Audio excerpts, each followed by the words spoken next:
Hello and welcome. This is Workbook Lesson 26 here of A Course in Miracles 365, Awakening to Love, and I'm your host, Tomas Garza. So I'm recording this video from my phone here today. Due to a couple of tech issues, we don't have the recording from earlier today that was live streamed. So I want to, actually, as the universe, the Holy Spirit would have it, give a little bit more succinct, concise treatment of this really wonderful workbook lesson, which is lesson 26. It contains nothing less than the seeds of our own salvation, our own spiritual awakening, our own enlightenment. You name the word, that experience that we're all headed for. It talks about it. Now, the idea for the day says, my attack thoughts are attacking my invulnerability. All right, my attack thoughts are attacking my invulnerability. On the surface, that seems pretty clear to us, doesn't it, day to day? If, for example, our neighbors had a party last night that went until 4 in the morning, and maybe it was 5, I don't remember, and they hired a band that played loudly until 2 and shook every house in the neighborhood, which actually happened, by the way. So let's say that I were to see my neighbor this morning, and I'm pretty sure he's been up all night and he may be hungover, so I'm not likely to see him, and that's cool.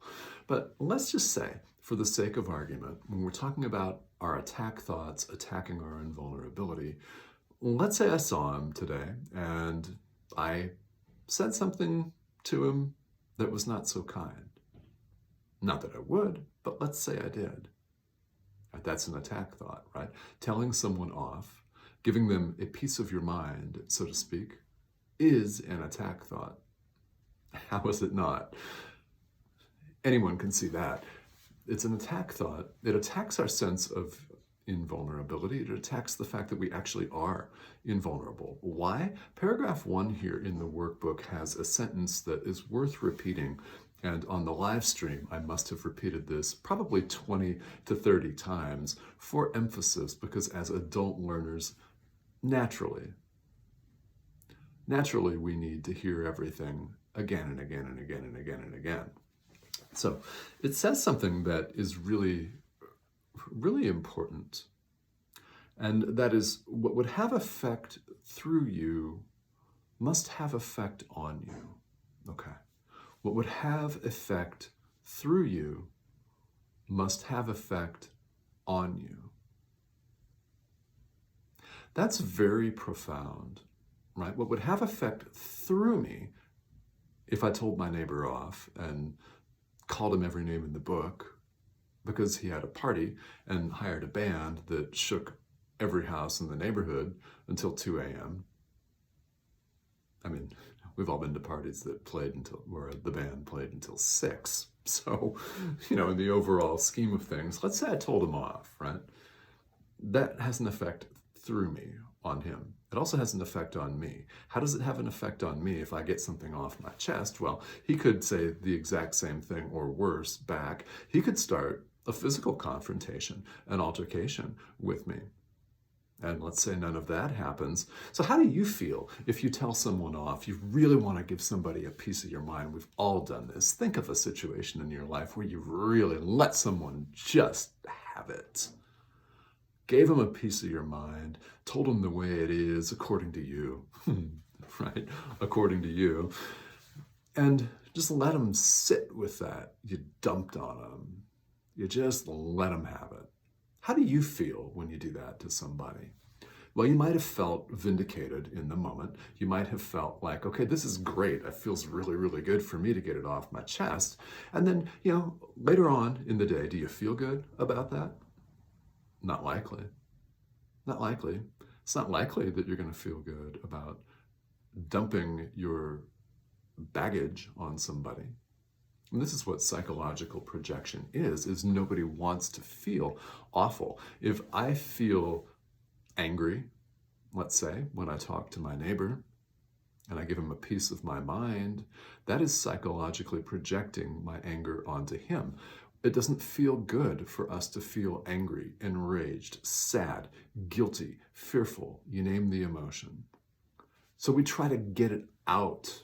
We try to get it away from us, push it off onto someone or something. That is projection.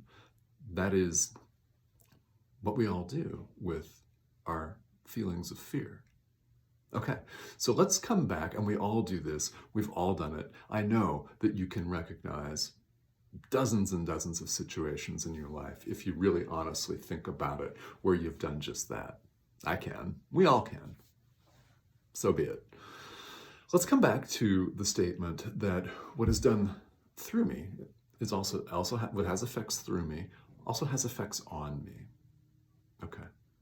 Now, where do we get off saying that this is the root of our salvation? And the workbook for students says the exact same thing, right here in paragraph 1 here in the commentary today. Where do we get off saying that? Right? I mean, well, because we're capable of choosing loving thoughts instead of fear thoughts. So when I see my neighbor today, I could be nice to him. I could say, hey, that was a great band last night, and not say it sarcastically, of course. Or I could smile at him, wish him good morning, right? Loving thoughts. You can extend someone a loving thought. What's done through you when you extend a loving thought is also done to you. How do you feel? How do you feel when you extend a loving thought? Great, loving, kind, happy, joyful, exuberant, yeah, you name it. And how do other people treat you as well? Well, if you share love with somebody, you're going to get love back. Most likely, you'll get love back. Now, if you're thinking of a situation, if you're sitting here thinking, well, at one time I wished my sister good morning and she told me to shut up or something like that. I mean, let's say that happened to you. All right. Well, if you had extended a hateful thought, what would have happened? Yeah. I mean, if you don't get the same measure back, then just let that stand as a reflection of where that person's mind is right now, and have compassion for them anyway, because we've all been there. So what's done through us is also done to us, isn't it? And what has effects through us has effects on us. That can be love or fear. So again, the mantra, the question is, are we choosing love? Choose love. Choose love. This is literally the foundation of happiness and all spiritual awakening, no matter what tradition you may practice. It doesn't really matter. That's one of the beauties of A Course in Miracles, is it's not a religion, it's not a cult, it's not some kind of dogmatic thing. You may practice these universally applicable principles and keep whatever tradition you feel comfortable with. And if it speaks to you, keep it. Right? The Course just says practice these ideas. It will augment your walk. It will augment your path in a different spiritual path. Because ultimately, they're not different, in fact. The more we sit with this material, the more we see that we're all headed exactly the same place. It's not a place at all. We're awakening to love. We're awakening to the nature of who we really, truly are.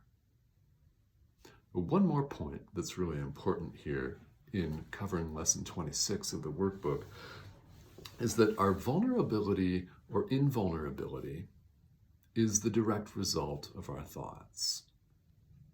We're literally creating our reality. If we think loving thoughts, we'll act out of love. Love comes back to us. If we think hateful thoughts, we act out of hate. Boom, hate comes back to us.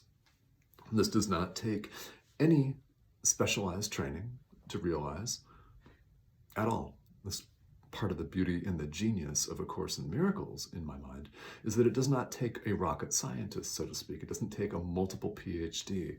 You don't have to be a world-renowned surgeon or an intellectual to grasp the fact that if you extend love, you get it back. If you extend hate, guess what? You get hate back.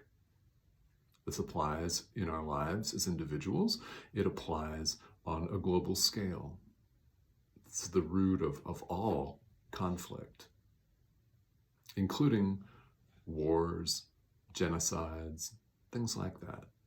That's playing it to a much larger global scale, but it's all the same decision that people make moment to moment, love or fear.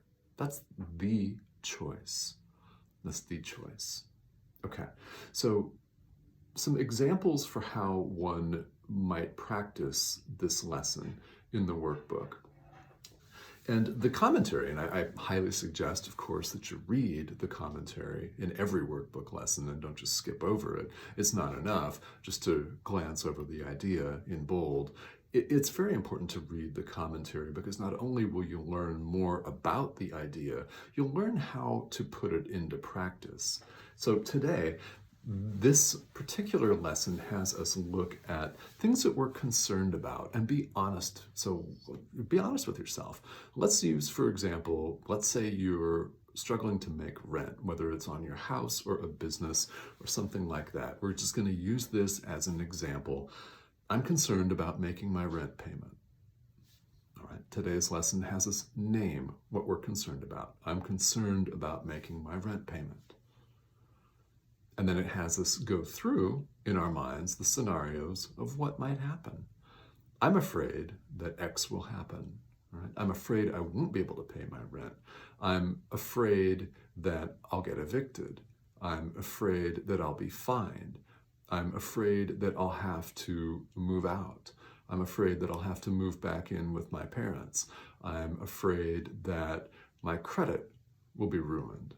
And on and on and on. As many things as occur to you, which is likely to be a lot, right? It's likely to be as much as even a dozen things.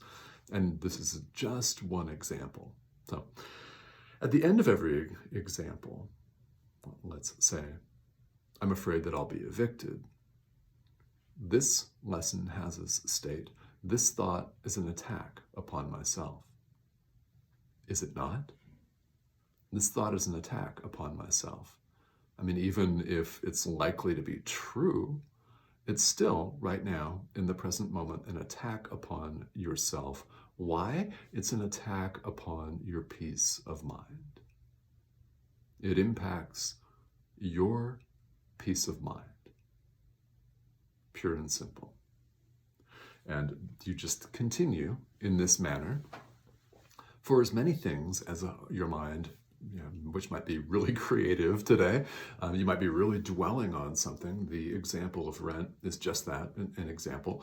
So you might be dwelling on something that's really pressing to you right now. And if you are, that is absolutely suitable material for this practice. This is what it's for. So practice the idea that this thought is an attack upon yourself. My attack thoughts are attacking my invulnerability. We literally, love is invulnerable. It's like turning on a light in a dark room. The darkness disappears. When it's no longer dark, we can see. That's a very useful analogy for this. So, I hope you got something very positive out of this video, and I hope that you're enjoying going through a workbook for students. One of the things that I love about this component of A Course in Miracles is it takes things and distills them really to their essence. These lessons that we're practicing are simple on the surface, but they're very deep, they're very profound, and are little by little practicing these ideas undoes our perception a little bit at a time. And most of us couldn't take the blinding flash of boom, we're awakening into a new world, the truth of who we really are, because we're so conditioned otherwise. So we go to work on that conditioning, letting it go and shining the light on it. Because we're really not even chipping away at anything. We're really not even peeling away anything. All of those metaphors just mean we're shining the light of truth on our whole experience. And we're seeing things differently. So thank you for joining me here. And we'll be back tomorrow and every day on the live stream where I'll be taking people's live comments and questions on Restream. So today, again, thanks for tuning in. Technical issues and all, A Course in Miracles doesn't go anywhere. And I'm happy to record this video for you. Enjoy it. Questions, comments, tune in again tomorrow. Okay? Thanks so much.